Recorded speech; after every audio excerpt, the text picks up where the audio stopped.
अरे भाई भाई भाई भाई, क्या कर रहे हो? अगर अभी तक लाइक शेयर सब्सक्राइब नहीं करा है तो फटाफट करो, वरना क्रिकेट बाबा नाराज हो जाएंगे। तो भाई लोग, इंडियन क्रिकेट में भूकंप आ गया है। विराट कोहली ने आरसीबी के साथ कॉन्ट्रैक्ट रिजेक्ट कर दिया है। रोहित और विराट डोमेस्टिक खेलने के लिए राजी हो गए हैं और हमारी इंडियन वुमेन्स क्रिकेट टीम लगातार हार के बाद क्राइसिस में है। तो ये सब हो क्या रहा है भाई? आज चलो इन्हीं सब बातों पे थोड़ा डिस्कशन करते हैं। हाँ ध्रुव, और कल की हार तो मुझे बहुत ज्यादा चुभ रही है, क्योंकि जब आप अच्छी बैटिंग करके हारे ना तो समझो कि बहुत ज्यादा क्राइसिस में है टीम। अगर आप 330 भी डिफेंड ना कर पाए, उस पे बहुत सारी चीजों पे आज हम डिस्कस करने वाले हैं, from Harmanpreet to Virat Kohli to Rohit Sharma, सब पे बात होगी। तो भाई सबसे पहले हिमांशु, वुमेन टीम से पहले हम बात करते हैं विराट कोहली पे, जो ये आरसीबी का बॉम्बशेल उन्होंने ड्रॉप कर दिया है। हाँ, मैं भी बड़ा रील वील देख रहा हूँ, क्या क्या चल क्या रहा है। हाँ, मैंने आकाश चोपड़ा की भी रील देखी, जहाँ पे उन्होंने बोला कि ऐसा कुछ आया है, ही विल एक्सप्लेन लेटर कि क्या होगा। भाई ऐसा कुछ नहीं है। जो आरसीबी के फैंस हैं, रेस्ट अश्योर्ड, ऐसा कुछ नहीं हो रहा है। विराट कोहली ने अपना जो कॉन्ट्रैक्ट डिक्लाइन करा है वो एक कमर्शियल कॉन्ट्रैक्ट है, ना कि एक प्लेइंग कॉन्ट्रैक्ट, राइट? सो कमर्शियल कॉन्ट्रैक्ट का मतलब क्या है? तो ये भाई ब्रांड और फ्रेंचाइजी की डील होती है कि whether they can use Virat Kohli का चेहरा ऑन देयर ब्रांड।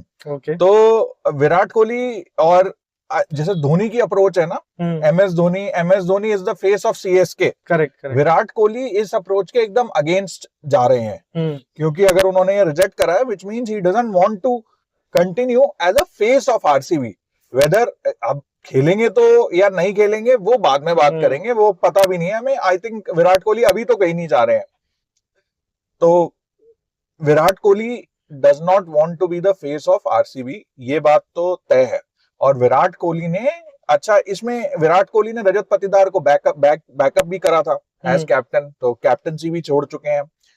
अब ये इंडिकेशन क्या है? ये इंडिकेशन है क्या? ये इंडिकेशन है उनके आईपीएल एग्जिट की, या Kohli just post cricket water testing कर रहे हैं कि अगर इंटरनेशनल रिटायरमेंट लेते हैं तो बगैर उनके आरसीबी कैसा लगेगा, कैसा दिखेगा, और अगर कुछ सही नहीं लगेगा क्या पता वो वापस फेस बन जाए या मतलब फेस सेविंग के लिए आ जाए, है ना? या ये कुछ स्ट्रैटेजिक मूव है, कोई नेगोशिएट करने का, थोड़ा और कमर्शियल खींचने का? आई थिंक इसमें दो बातें हो सकती हैं ध्रुव। पहली बात तो कि अभी आरसीबी फ्रेंचाइजी का देखा ही था हमने न्यूज पीछे ना, कि somebody is trying to buy it, कि there are stakes, it is up for sale, it is up for sale, everyone wants to buy it, everyone wants to buy it। और RCB का वैसे भी इतना बड़ा फैन बेस है, specially the loyal fan base. तो विराट कोहली का ये कमर्शियल कॉन्ट्रैक्ट से वापस नाम लेना या बाहर होना वो तो बाद में पता चलेगा। क्या आरसीबी का फैन बेस वैसा ही रह जाएगा बिना विराट कोहली के फेस के? आप वाटर टेस्टिंग तो कर रहे हैं, क्या आरसीबी फ्रेंचाइजी अभी इतनी बड़ी है, या उसमें कोई ऐसा स्टार प्लेयर तो है नहीं जो फ्रेंचाइजी को खींच ले? आई नो रजत पाटीदार ने अभी अभी आईपीएल जीती है एज अ कैप्टन, बट आपके फेस ऑफ आरसीबी तो विराट कोहली थे ना हमेशा से। तो ऐसा कोई पावरफुल प्लेयर तो मुझे दिखता भी नहीं है आरसीबी में। तो आई थिंक आरसीबी की ब्रांड वैल्यू काफी कमजोर हो सकती है बिना विराट कोहली वाली है भाई, एकदम रॉक बॉटम हिट करेगा। मैं अगर Virat Kohli will not be the face तो उनकी वैल्यू आधी हो जाएगी, ब्रांड वैल्यू। और अगर विराट कोहली लीव्स आरसीबी तो उनकी ब्रांड वैल्यू जमीन पे जाएगी एकदम। मतलब मुझे ऐसा लगता है कि Virat Kohli leaves RCB then he is not playing for any other franchise, ये तो मेरे को गारंटी है। हाँ, correct, he will not play, and this is a major loss for IPL, Indian cricket. RCB के साथ तो है ही, और हम फैंस का तो लॉस है ही भाई। आरसीबी फैन बोल रहा है तो ज्यादा भाव मत देना इस बात पे, ठीक है? ये एक फैन की आवाज आ रही है, सो बोलने दो, इट्स ओके। हाँ, नहीं ध्रुव, विराट कोहली के बिना आप लोगों को ये रियलाइज होगा कि क्रिकेट कितनी अधूरी है, स्पेशली आईपीएल में। आप सोचो विराट और धोनी भी अगर अगले साल नहीं हुए तो कुछ नया आएगा यार, कुछ नए को जगह चाहिए होती है ना। वॉइड क्रिएट होगा तभी तो कोई फिल करेगा आगे। वॉइड क्रिएट ही नहीं होने दोगे तो फिल कैसे होगा वो वॉइड? वॉइड से मुझे याद आया कि प्रतिका रावल ही ओपन करती है ना इंडिया के लिए या वुमेन्स में? विमेंस पे हम आएंगे, हाँ। विमेंस के लिए हमें बहुत टाइम लगेगा हिमांशु बात करने के लिए। उससे पहले जब विराट कोहली की बात कर रहे हैं तो हम बात करते हैं विजय हजारे ट्रॉफी की। तो विजय हजारे ट्रॉफी में वापसी हो रही है विराट कोहली और रोहित शर्मा की। दोनों लेजेंड्स 3-4 मैच खेलेंगे विजय हजारे ट्रॉफी में, जो कि डोमेस्टिक क्रिकेट है, ठीक है। और ये आ रहा है जब अजीत अगरकर ने बोला कि सीरियस हो जाओ बॉस, अगर आपको भारतीय क्रिकेट टीम का पार्ट बनना है, you cannot be bigger than the team, bigger than the game, bigger than the cricket India itself. So आपको डोमेस्टिक क्रिकेट को सपोर्ट करना पड़ेगा, डोमेस्टिक क्रिकेट खेलना पड़ेगा, बगैर डोमेस्टिक क्रिकेट के आप आगे नहीं बढ़ सकते। तो यहाँ पे तो इन्होंने आई थिंक गिव अप कर दिया है और बहुत अच्छा स्टैंड लिया है। अच्छी बात है यार, देखो डोमेस्टिक क्रिकेट में भी थोड़ा इन लोगों को प्ले करना चाहिए, अदरवाइज आप सिलेक्शन कैसे करोगे? ये तो वैसी बात होगी कि आप बोलो कि भाई मैं डोमेस्टिक खेलूंगा नहीं पर ओलंपिक्स में मेरे को खेलना है क्योंकि मेरे स्टैट्स अच्छे हैं। तो ये बात सही नहीं है, डोमेस्टिक खेलना चाहिए, चाहे 2-4 मैच ही मिले बट खेलो तो सही। अब यहाँ पे ये है कि कब खेलेंगे डोमेस्टिक, तो डोमेस्टिक खेलेंगे, साउथ अफ्रीका वाले ओडीआई खत्म हो रहे हैं दिसंबर 6 को, ठीक है, और न्यूजीलैंड वाली सीरीज चालू हो रही है जनवरी 11 को। तो उसके बीच में जो गैप है उसमें जितने ही मैच होंगे उसमें ये दोनों अपने जितने मैच खेल सकते हैं खेल के निपटा लेंगे। उसके बाद they will play the ODI series with New Zealand. तो भाई शेड्यूल तो बहुत अच्छा है इंटरनेशनल हमारा ओडीआई का। I am looking forward to it. अच्छा, व्हाट डज दिस मीन? इसका क्या मतलब है? इसका मतलब ये है कि बॉस उन्होंने क्लियर मैसेज दे दिया है बीसीसीआई को, दे आर सीरियस अबाउट, और I would say they are damn serious about World Cup 2027। तो वो वर्ल्ड कप खेलेंगे, ऐसा नहीं हो सकता कि वो लोग वर्ल्ड कप ना खेलें। और सिलेक्शन का जो प्रेशर है और जो क्रिटिसिज्म उनके पास आ रहा था मैच प्रैक्टिस को लेके, वो भी उन्होंने क्लियर कर दिया है। प्रैक्टिस में तो कोहली नहीं दिख रहे हैं, वो तो मेरे को कहीं भी नजर नहीं आ रहा है। रोहित शर्मा का प्रैक्टिस सेशन मेरे को ऐसा सुनने में आया कि उन्होंने अपनी गाड़ी वाड़ी तोड़ दी है। हाँ, बहुत लंबे लंबे चक्के मारे हैं। हाँ। और भाई कमिटमेंट शो कर रहे हैं दोनों ही। विराट कोहली फिटनेस पे, क्योंकि उनका योयो टेस्ट का हाईएस्ट गया है 21.6, तो this is the highest by any Indian. तो फिटनेस में तो विराट कोहली का कोई जवाब पहले भी नहीं था, अब भी नहीं है, बट इस एज में आके भी ऐसी फिटनेस लाजवाब है भाई। और बट ये ऐसा लग रहा है कि ये उनका ना लास्ट EMI होगी फॉर टू डोमेस्टिक क्रिकेट। तो जितने भी यंगस्टर्स हैं जो डोमेस्टिक खेल रहे हैं, भाई आपकी किस्मत है कि आप रोहित शर्मा या विराट कोहली के साथ खेल रहे हो या उनके अगेंस्ट खेल रहे हो। Make full use of it. अच्छा, डोमेस्टिक से बात आई, ज्यादा टाइम नहीं लूंगा इस बारे में। एक बात आई, तुम्हें पता है हर्षित राणा ने रणजी नहीं खेला है कभी। उसको खेलने की जरूरत क्या है? कभी नहीं खेला उस बंदे ने, डोमेस्टिक नहीं खेला and he still got selected. तो खैर हम इस बारे में बात नहीं करेंगे, it was just a curious case जो मैं बोलना चाह रहा था। इस पे हम नेक्स्ट वीडियो कल बात कर सकते हैं। हाँ। ठीक है, अब बात करते हैं हिमांशु वुमेन्स क्राइसिस की, बैक टू बैक डिफीट्स, क्या बोलोगे? मैं वॉइड की बात कर रहा था, तो प्रतिका रावल शायद ओपन करती है इंडिया के लिए ना। उन्होंने जो कल वॉइड क्रिएट किया ना स्टार्ट में, आप देखेंगे 80-80 का उनका स्ट्राइक रेट था, और जहाँ पे मंदाना का स्ट्राइक रेट 100 के पार था। तो वनडे मैचेस में इतना स्कोप होता नहीं है एक्चुअली ना, स्पेशली जब आप बड़ा टोटल खड़ी करने की कोशिश कर रहे हैं। वहीं 10-20 रन एक्स्ट्रा होते तो 330 और 350 का प्रेशर अलग होता है। प्लस अगर नीचे से लोगों ने जल्दी विकेट नहीं दिए होते, हम सारे ओवर खेल जाते, तब भी 10 रन हमारे शायद एक्स्ट्रा बन सकते थे। तो यही छोटे छोटे मोमेंट्स में इंडिया मैच लूज कर गया। बड़ी बात तो ये है, उस पर हम बाद में डिस्कस करेंगे अभी, which is Harmanpreet. But overall देखा जाए तो मुझे ये टीम अभी वर्ल्ड कप के लिए जीतती तो नहीं दिख रही है। मेरे को तो सेमीफाइनल क्वालिफिकेशन भी बहुत मुश्किल लग रहा है जिस हिसाब से जा रहा है। यार देखो ऐसा है हिमांशु, थोड़ा ना ये जो हैरान करने वाली लॉसेस है ना उनके बारे में बात करेंगे कि हमने साउथ अफ्रीका को से हार मानी, ठीक है, 251 रन बनाए। प्रॉब्लम ये नहीं थी कि हमने रन कम बनाए, प्रॉब्लम ये थी कि हम ऑल आउट हो गए। ठीक है, फिर हम ऑस्ट्रेलिया से हारे, ऑस्ट्रेलिया से भी 3 विकेट से हारे, और प्रॉब्लम ये नहीं थी कि हम 3 विकेट से हारे, हमने 330 रन बनाए। प्रॉब्लम ये थी कि हम ऑल आउट हो गए, हमारे पास ओवर बचे थे खेलने के लिए और हम और रन बना सकते थे।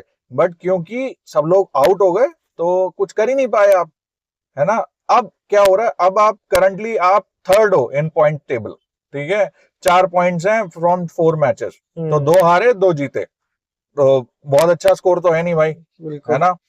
अब क्या हुआ है कि व्हाट वेंट रॉन्ग, इस पे थोड़ी बात करते हैं यार। बैटिंग कोलैप्स हो रही है इनकी, टॉप ऑर्डर जो है कंसिस्टेंटली फेल हो जाता है।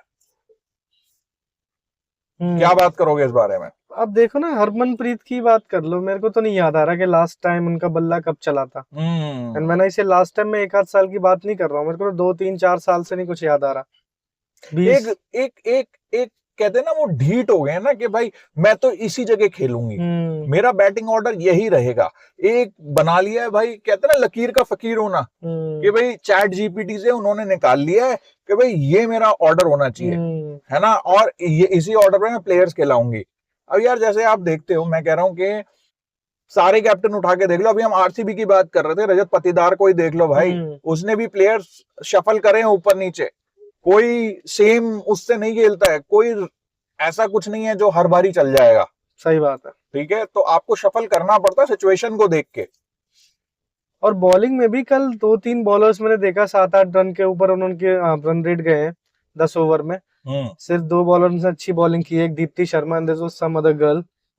तो बॉलिंग में भी बहुत कुछ चेंज करने की जरूरत है।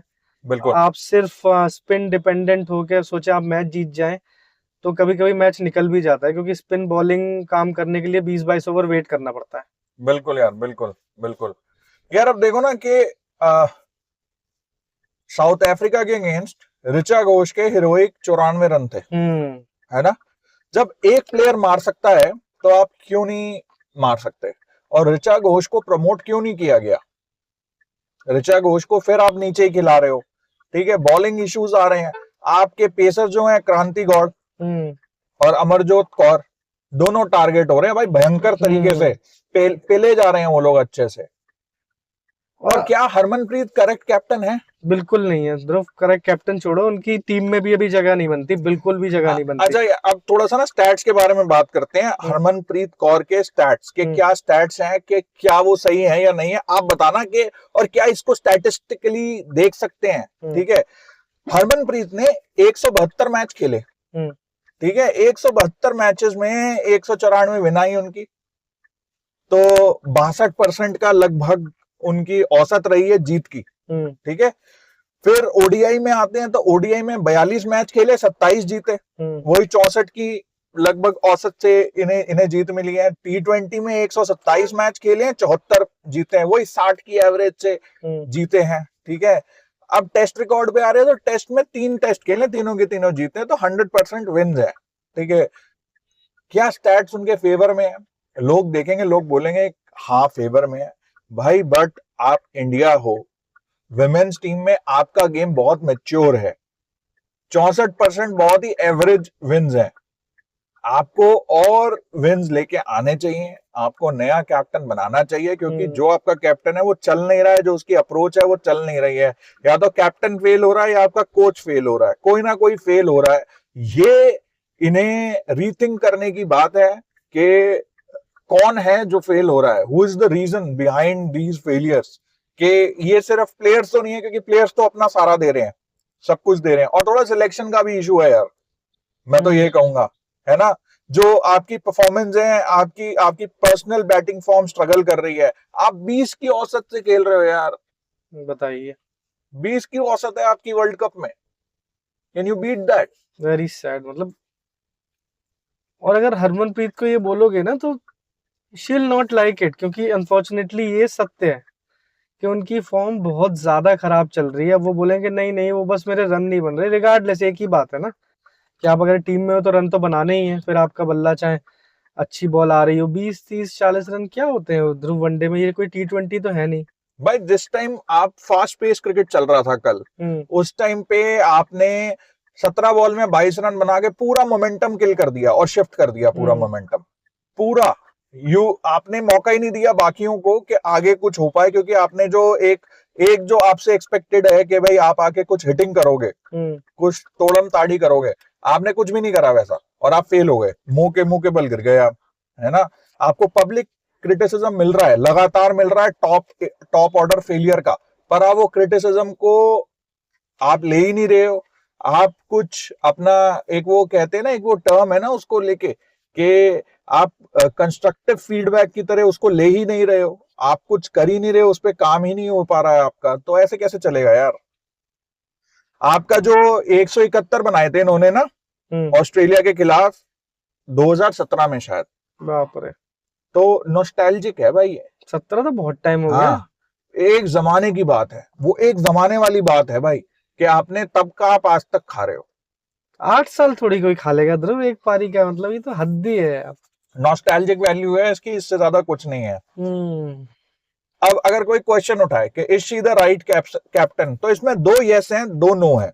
2 यस किस लिए मैं बताता हूँ, 2 यस इसलिए क्योंकि आपके स्टैट्स अच्छे हैं, मतलब एवरेज है, मैं ये कहूंगा, मैं ये नहीं कहूंगा कि भाई अमंग्स द इंडियन कैप्टन जो अभी तक रहे हैं आपके, जो कि बहुत ज्यादा नहीं है इंडियन वुमेन क्रिकेट टीम के, तो जो रहे हैं उनके हिसाब से आपके स्टैट्स थोड़े ठीक ठाक है, ठीक है, बट आप मॉडर्न एज इंडियन क्रिकेट के कैप्टन हो, जिस टाइम फुल सपोर्ट है आपके पास बीसीसीआई का, पुराने कैप्टन के पास नहीं था, पॉइंट टू बी नोटेड, ठीक है। आपने मल्टीपल टूर्नामेंट्स में इंडियन क्रिकेट टीम को जीत दिलाई है, आईपीएल में भी आप, जो आईपीएल डब्ल्यूपीएल में भी आप काफी आगे तक ले गए, है ना, और एक तो टाइटल भी जीत लिया था, तो वो भी एक अच्छी चीज थी आपके लिए। तो वो सब चीजें समझ में आती है आपकी, है ना। क्या चीज समझ में नहीं आता है, आपकी पर्सनल फॉर्म जो है वो टीम डायनेमिक्स को अफेक्ट कर रहा है, and you are not realising. आपको रियलाइज नहीं हो रहा है कि आपका पर्सनल फॉर्म जो है वो टीम डायनेमिक खराब कर रहा है। और दूसरा नो जो है, दूसरा नो है भाई, जो मैंने अभी बताया कि टैक्टिकल डिसीजंस, एक रिजिडिटी है कि मैं तो भाई ये हमारा बैटिंग ऑर्डर है, ये मैंने पर्चे पे बनाया था, यही पर्चा रहेगा, इसे कोई खराब नहीं करेगा। बहुत सारे सवाल हैं ध्रुव मेरे को, और क्योंकि आप देखें ना वुमेन्स क्रिकेट में ना मेंस क्रिकेट से थोड़ा सा टीम चीजें डिफरेंट है। क्या टीमें ही 3-4 हैं जो अच्छा खेलती हैं, न्यूजीलैंड हो गई, साउथ अफ्रीका हो गई, ऑस्ट्रेलिया हो गई, थोड़ा बहुत इंडिया हो गई, राइट, बाकी तो सब ऐसा ही है। अब इसमें भी 4 टीमों में भी अगर सेमीफाइनल की जगह बनने में दिक्कत आ जाए तो बहुत ही खराब बात है, कि सेमीफाइनल तो एक गिवन है भाई कि आपको क्वालिफाई करना ही है, स्पेशली जब आपके खुद के देश में वर्ल्ड कप हो रहा है। बिल्कुल बिल्कुल, क्योंकि आप इन टीमों को तो कंसिडर नहीं करेंगे ना, बांग्लादेश, पाकिस्तान, इनसे तो आप जीत ही जाओगे यार। सही बात है, सही बात है यार। इमीडिएट चेंज, हिमांशु तुम्हें क्या लगता है क्या करना चाहिए? इमीडिएट चेंज करना चाहिए, हरमनप्रीत को बोलो थोड़ा सा रेस्ट करें जब तक उनकी फॉर्म वापस नहीं आ जाती। वर्ल्ड कप के लिए बोल रहा हूँ immediate change. Immediate change world cup के लिए तो यही है कि स्टार्ट से ये जो प्रतिका रावल है, she is not very consistently up to the mark. Up to the mark मैंने इसे ना स्ट्राइक रेट के हिसाब से, क्योंकि कल जब आप खेल भी रहे थे तो आपके 25 ओवर में कुछ 150 ही रन थे और विकेट नहीं गिरा था। जब आपका एक भी विकेट नहीं गिरा है तो आपके 150 बॉलों में 150 ही रन क्यों है भाई? अगर वहां 20, 30, 40 रन एक्स्ट्रा होते तो लास्ट के लिए काम आते ना वो। तो उसमें सारा दोष प्रतिका रावल का है, क्योंकि मंदाना तो 100 के स्ट्राइक रेट से ऊपर खेल रही थी। तो अगर आपके विकेट्स नहीं गिरे हैं तो भाई अपने शेल में मत जाओ, डू नॉट बिकम बॉब्जी या बाबर आजम। मारो या आउट हो जाओ, नीचे वालों को मौका दो। क्योंकि अगर आप पुराने टाइम से देखें ना ध्रुव, तो 2-3 लोग हैं जो आपको रन बनाते हुए दिखते हैं अक्सर, कि ऋचा घोष, दीप्ति, कभी कभार जमाइमा रोड्रिगेज। हाँ, इनको थोड़ा सा ना अप द ऑर्डर खिलाना चाहिए यार, बाकी इनके पास प्रेशर ना आए। ये पहले अगर खेलेंगे तो शायद फ्री होके खेल सकते हैं, थोड़ा फ्री हैंड मिल जाएगा कि भाई नीचे वाले थोड़ा सा साथ दे देंगे। सो हरमनप्रीत अगर अपनी जगह ऋचा घोष या जमाइमा रोड्रिगेज को दे दें तो ज्यादा बेटर रहेगा। एक्चुअली हरमनप्रीत को बोलो ना, वो तो वैसे भी तेज खेल लेती है, मतलब ऐसा हमने सुना था। हाँ, तो तोड़म तोड़ाई तो चलती है। हाँ, तो फिर आके अपना पिंच हिटर की तरह काम करे ना, नीचे 5-6 पे आ जाए थोड़ा सा। बिल्कुल बिल्कुल, मुझे यही लगता है यार, एक stop, she needs to learn to stop wasting good opening partnerships and good talent. तो अभी ध्रुव किस किस के साथ मैच बचे हैं यार? मैच बचे हैं अभी इंग्लैंड के साथ 19 को है, क्रूशल है, न्यूजीलैंड के साथ 23 को है, मस्ट विन है, और बांग्लादेश के साथ 26 को है फाइनल चांस। बांग्लादेश से तो जीत ही जाएंगे, तो हो गए 6 पॉइंट।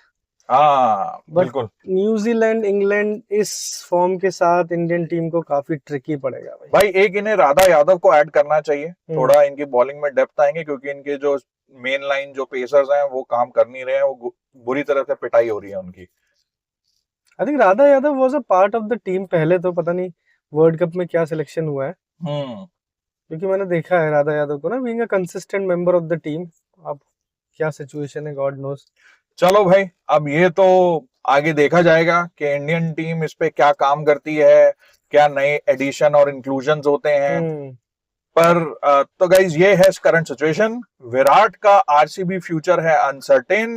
रोहित और विराट डोमेस्टिक में वापसी कर रहे हैं। वुमेन टीम्स को इमीडिएट चेंजेस की जरूरत है।